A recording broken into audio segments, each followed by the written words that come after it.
Hi OGs, what's up? It's Ohwge and you're welcome back. Or if you are new, welcome to my channel. So guys, in this video today, I'm going to kind of be doing a follow-up on a story time I did at about this time last year. And honestly, this has been a very highly requested video. People just keep DMing me, asking about when this video will be up because I had said I would put up a video about more on the topic. So the video I'm talking about is actually the one I did concerning Nigerian universities and all that, drama that went down and how I ended up studying medicine in Ukraine. So if you haven't seen that, you can go ahead and check it out. I will leave a link somewhere up here or just down in the description box. So yeah, let's just get right into the video. Okay guys, so in the previous video that I mentioned, I talked about how I had this whole situation in Nigeria and had to eventually study medicine in Ukraine. So basically, after that whole drama, I think I mentioned in that video that two of my friends from high school also studied here in Ukraine and they actually came to Ukraine before me. So one of them, Fega, hey babe, she actually started school I think in December of that year. And another friend of mine, Kuyet, hi, she I think she came to Ukraine in October or something like that. So Kuyet went to Kiev and Fega went to Crimea, which was the university I eventually got into. So in Kuyet's case, what happened, I think, was that in her school she had to start doing PATFAC. So PATFAC is like a language course that some people do when they come to Ukraine instead of going straight to the first year of medicine. In most cases, what happens in Ukraine is that if you were to apply a bit late, they would automatically put you in PATFAC. So if you apply for medicine and it's kind of past the normal, I think, acceptance period for medical students or something like that, they will automatically put you in PATFAC. In some cases, people apply directly for PATFAC and then move on to medicine.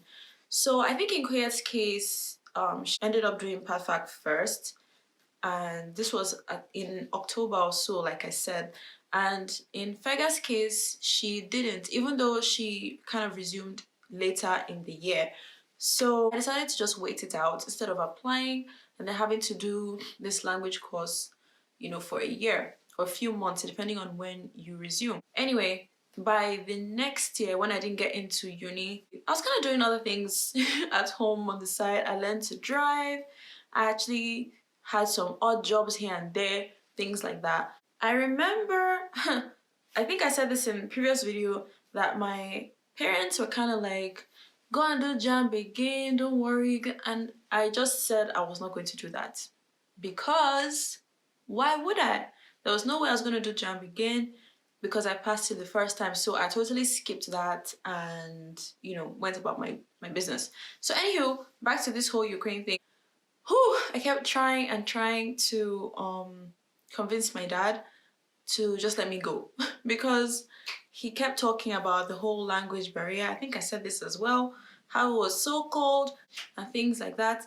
And I mentioned my friends. I was like, listen. Well, I didn't say listen, but I was like, yo, dad, Fega is there, Kuyet is there, they are doing good. I mean, it's cold, but people survive there. Eventually, he agreed and we started this whole process of looking for a school. I had to start doing some research kind of online, trying to gather info and all that stuff. So eventually found a website, the school website for the school I wanted to attend. And now this is where it kind of got very tricky, okay? So I found this website, right, which was a school website, and there was lots of info on, the school I wanted to attend. There were phone numbers, people to call, other links, things like that. And let me tell you, the whole online thing is very, very, very tricky. Nowadays, people are super shady. There are scammers everywhere. I got scammed, okay? So what happened was this. When I found this website, apparently it was like a fake website, which was like a full-on replica of the actual school website, okay? So the school I planned to go to was CSMU, that's Crimea State Medical University at the time. And this city is like at the south of Ukraine, which is now Russia, by the way, after the whole annexation stuff. Anywho, I got info from this website and spoke to some Alexander guy or something like that. Oh, long story short, this guy we spoke to, because when I say we, I meant myself, my parents, we spoke to him concerning the whole studying stuff. And what he said was we're to pay $600 for the invitation. You know, because basically when you apply to the school or whatever, they send you an IV, and that's what you use to get your visa to come study. So spoke to this Alexander of a person, said, oh, pay so amount to send you the IV, blah, blah, blah, blah, blah. The 600 was going to include you know, shipping costs, you know, to send the documents down to me in Nigeria from Ukraine. So we sent the money across, and whew, y'all, I cried when I found out that this was a scam, because all of a sudden the guy wasn't picking calls, he wasn't replying emails, things like that, and it was very, very, very frustrating. And I remember my dad at the time was like, you see, can you see it? You know, that kind of thing. You could just stay back and study Nigeria. And I just was like, oh my goodness, how could this happen? How could this happen? Because it was like, what the heck? You know, imagine money that is not even so plenty, you just want to come out. Anyway, sure. There was that. This was in like, I think February or so, or March actually, of that year. You know, the year when I was gonna apply and get into uni. Well, after the whole scamming situation, we had to get more info. It had to be very, very, very precise in like our searches, because if you check for so and so university on the internet, you will see plenty links. Okay, so you have to be very, very, very careful. Do your research. I cannot even overemphasize, like, ask questions, honestly. Ask questions. I just felt like, you know, at the time I was like, oh, this is a link, it's fine, you know. So yeah, on my part it was like being naive or whatever, but please, please, please do your research so you do not get scammed. Honestly, it's not fun. Eventually we decided to go with an agent in Nigeria, which is going to be not exactly an agent, but we went through the consulate in Lagos. So we know embassies have their consulates. Consulate is like the branch office or whatever in different states. So what happened was we went to the consulate in Ikoyi, Abi? Yes, it was in Ikoyi. I think it was on Awolowo or something. I can't remember where exactly. But anyway, we went there, we met this lady. I can't remember her name. She was very, very nice. She was one we spoke to. We told her about the whole scamming thing. We were like, please, oh, we've already lost money, oh, I beg, oh, that kind of thing. We spoke with her, brought all my documents. The thing with Ukraine is you don't need JAMB and NECO. You literally need just your WIAC results. You know, just make sure they're very, very good. And yeah, that's pretty much it. Apart from other requirements which you'll be told, when it comes to school certificates and stuff like that, all you need is your WIAC documents, or WIAC results rather. This lady we met at the consulate, she told us everything we had to bring: passport photographs, testimonials, just all sorts of things, health, bill of health, what's that thing called? Medical report, yeah. We had to do all that stuff, and you know, we paid for everything. I think it was about 130 something thousand naira at the time, you know, for them to get my documents ready for me and all of that. So after I think it was a few weeks or so, went to pick up my invitation letter, and pretty much all my documents were put together for me. I had gone to do my medical tests or whatever, because, well, it's one of the requirements really. You have to do your medicals. You have a bunch of tests, just pretty much everything, you know. So I took all that, and then it was time to go to Abuja for the interview. I had my interview date.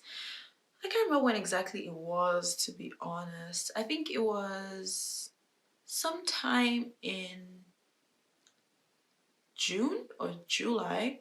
I can't remember when exactly. Honestly, I don't remember specific details, but anyway, it was sometime around then. So, when time was getting super close, I packed my stuff and moved to Abuja. I remember I went by bus to Abuja, and one of the reasons, in fact, the major reason itself was my mom was paranoid. I think around that time there were some air crashes, and Nigeria was just like, everybody was panicking. So my mom said, nope, there is no way I was gonna fly. It was a very, very, very long trip. I think I left Lagos at about 7 a.m. I took this ABC bus, which was super comfy, and I got to Abuja by 12 a.m., like the next day. I was lucky to have family members in ABJ, so I didn't have to like worry about staying at a hotel or something like that. So I stayed at my cousin's place. Their house was super close to the embassy. It was literally like just across the road, But I think they've moved the embassy from this location since then. So where the embassy was at the time was very, very, very close to my cousin's place. It was very, very frustrating, to be honest. A lot of things, not the actual interview process, but just the whole vibe there. When people are anxious, people are worried, and it's like, will I get this thing? That kind of stuff. So it kind of rubs off on you. I met a whole bunch of people there, people who got in, people who couldn't, unfortunately. There are people who were at, I think, their third interview, they kept trying and things like that. So trust me when I tell you, it's not easy at all. Some people think, oh, it's Ukraine, it's not America. Every embassy will probably stress you because nobody wants just people shipped into their country, stuff like that. So yeah, had the interview. I remember what happened was on my interview day, I had to go super, super early. Before the interview, a bunch of things happened, right? So apparently I had to get some documents translated, okay?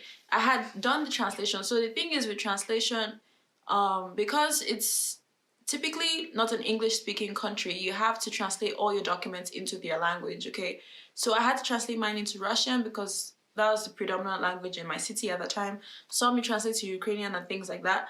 Anyway, I think the translations were not accurate or something, because when you go to the embassy, they will go over your stuff and they'll be like, yo, this isn't right, you have to go and change it.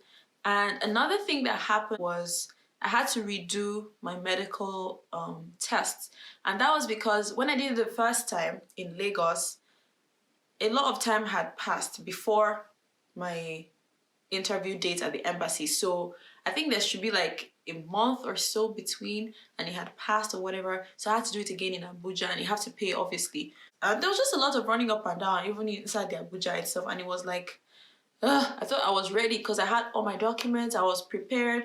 For the interview itself, it was pretty smooth for me. What did they even ask me, Seb? Okay, they asked me kind of like school stuff, For some people, they asked them about things concerning Ukraine in a way, like stuff like, this city you're going to, what do you know about it? How did you hear about it? Stuff like that. Some people, they asked about why they want to study whatever course, because to come to Ukraine, you're not studying, people don't just come here to study medicine. Medicine is super, super popular, but you can study pretty much anything else here. But I think majority of the courses here, you have to study in Ukrainian or Russian. Medicine is like international students, so we learn in English. For other courses, I'm not exactly sure. There are so many universities here, different colleges, technical stuff, all sorts, they are here. Anywho, I went for my interview, and I remember the interviewer looked at my documents. Of course, they'll go through all your stuff. So he looked at my documents, he saw my WIAC results, and he was like, interesting. And then he started asking me questions. So he asked me some maths questions, science, English, what else? yeah, I think that was basically it. It was just kind of like based on my results. So it was like maybe trying to see if, I know book. So yeah, that was that with the interview, and then I left. I remember a bunch of us used to just hang out outside the embassy and talk, and rain used to beat us, sun would shine on us, all those type of things. So it was fun. It was fun. It wasn't funny at the time, but it was an experience. Anyway, after the interview, what even happened? So I think they said they would contact us, those of us who would get the visa, whatever, will get phone calls or something like that. So they went back to Lagos. So it was kind of like waiting for my documents to be ready and my passport and all that stuff with a stamp. So now was, just to pray, you get. After a few months, I think sometime towards the end of August, it was kind of like, wait, was it end of August?